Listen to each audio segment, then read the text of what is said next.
Without a doubt, one of the most controversial topics of Michael Jackson's life is his relationship with children. The scandals and rumors surrounding allegations made against Jackson are the subject of seemingly endless speculation. As we told you before, Michael Jackson has no editorial control over the content of this program.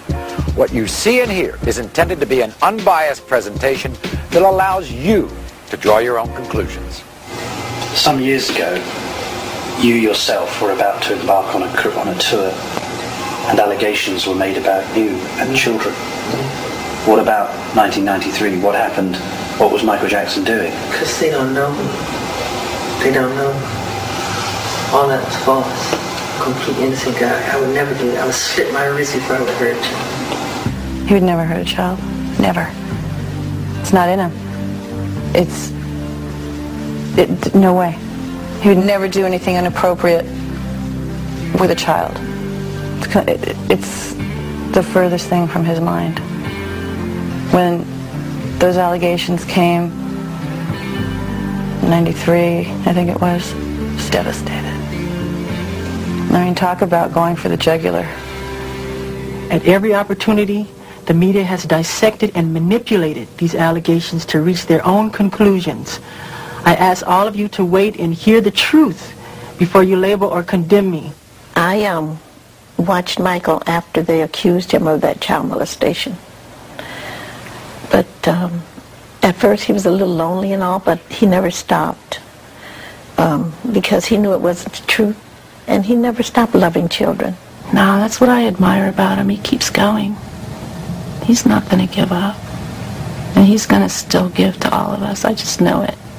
And Bashirs will come and go. You know? Michael will live forever.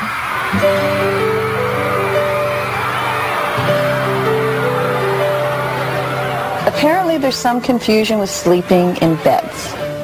My favorite thing to do is to sit in bed and watch TV.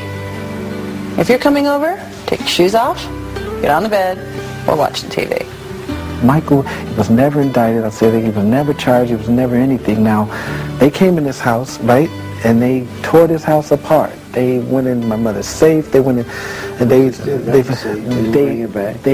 tore it up, and they went in my mother's high blood pressure pills, and they were looking at. I mean, just what were they looking for? They were trying to get some crap on Michael that was not true. What hurts you most? When they lie. The lies. They're complete lies. And it hurts. And it hurts me because I know there's children out there who has to hear that crap. Why do people do that when all you have done is brought some of the most beautiful music, most beautiful popular music that many of us have ever heard? Why do people want to judge you if all you've done is been an artist and brought wonderful music?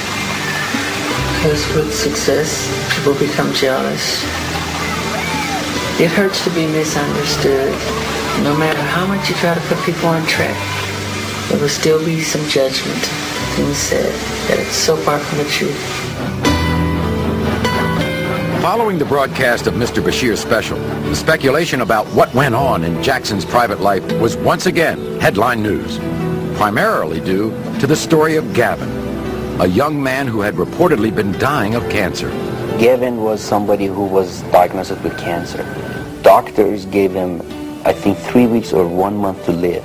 One of his last wishes was to meet Michael, a request fulfilled through Los Angeles businessman Jamie Masada. Then he said to me, he said, under his breath, he said, I want to meet Michael Jackson. At that point, I didn't know Michael Jackson. I know I just came out of the room, I started crying. I didn't know what to do. I called Neverland. I said, is any way you can get a chance to call the kid?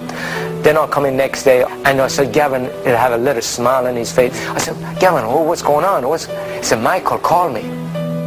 Gavin and his family formed an immediate bond with Jackson, creating an atmosphere that many believe played a large part in Gavin's recovery. You know, 2.5 years ago, the doctor, they said 2 more weeks he's dead. Now he's alive. His appearance on the Bashir special showed a seemingly healthy and happy young man, clearly very fond of Jackson.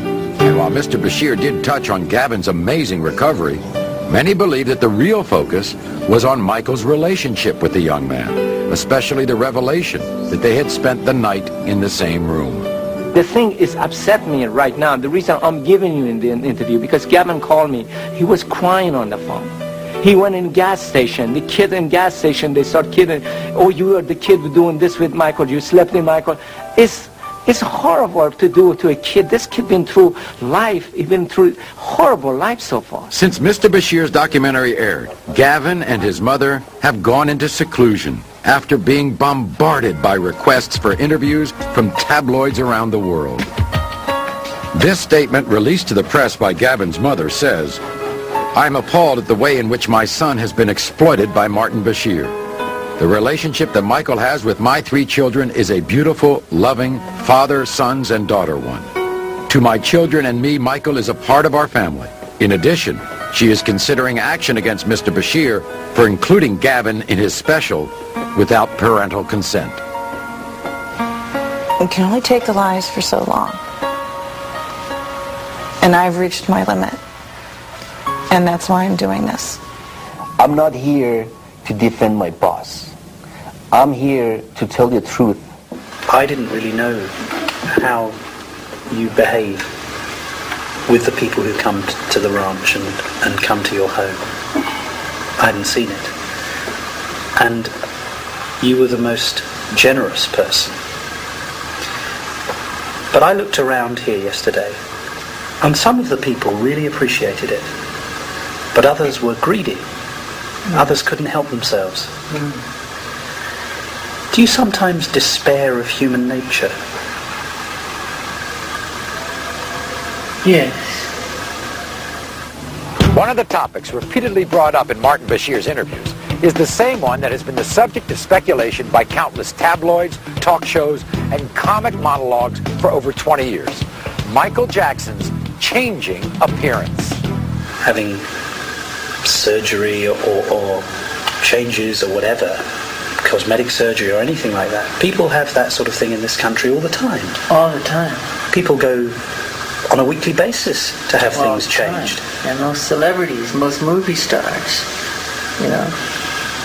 So why is it such an issue that you do that? But the fact that they said I had,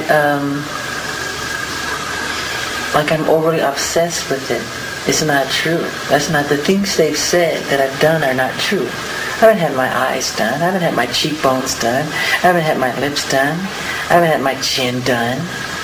That's a lie. They just go too far.